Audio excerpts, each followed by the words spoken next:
something was happening. I was having trouble breathing and walking up and down stairs. Looking back, Blackfield's resident Carol Konzuk says this was the moment she realized she was having a heart attack 3 years ago.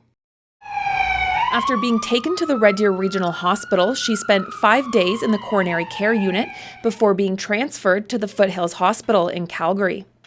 It's really busy, and there was people there from Stettler and Rocky Mountain House and northern Alberta. Konzuk says she was lucky after learning Red Deer has no cardiac catheterization lab and is not equipped to deal with heart attacks. Something only available in Alberta's 2 major cities, Calgary and Edmonton.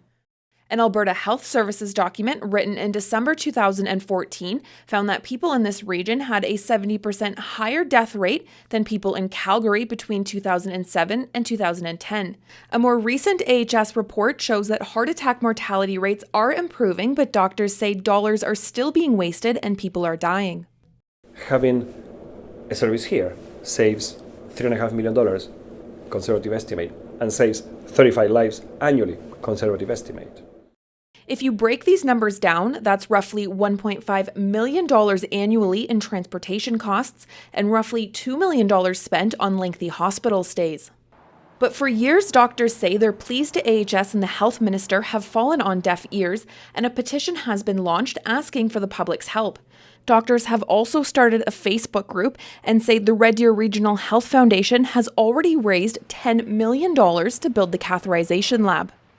But AHS says it isn't that simple. There's challenges around space at the site, and it has to be taken within the context of the overall site development at the Red Deer Regional Hospital.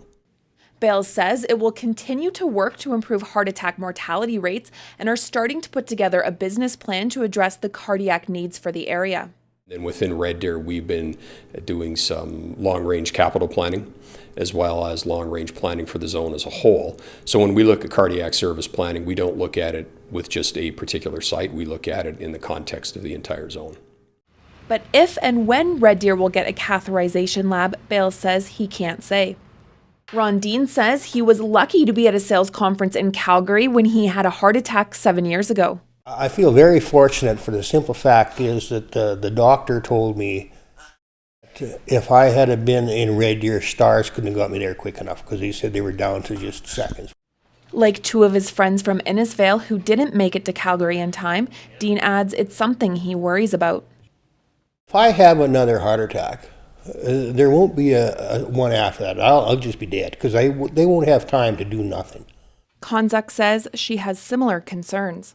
Even with keeping up with your health and exercise and what have you, it can happen. And knowing that, okay, I can probably get to the Red Deer Hospital quick enough, but this would be the second time around.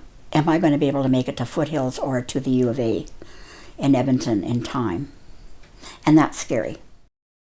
And with the Red Deer Regional Hospital being the 4th acute hospital in the province and serving up to 350,000 people, doctors say the demand is there, and until they get an answer from the government, they won't stop fighting.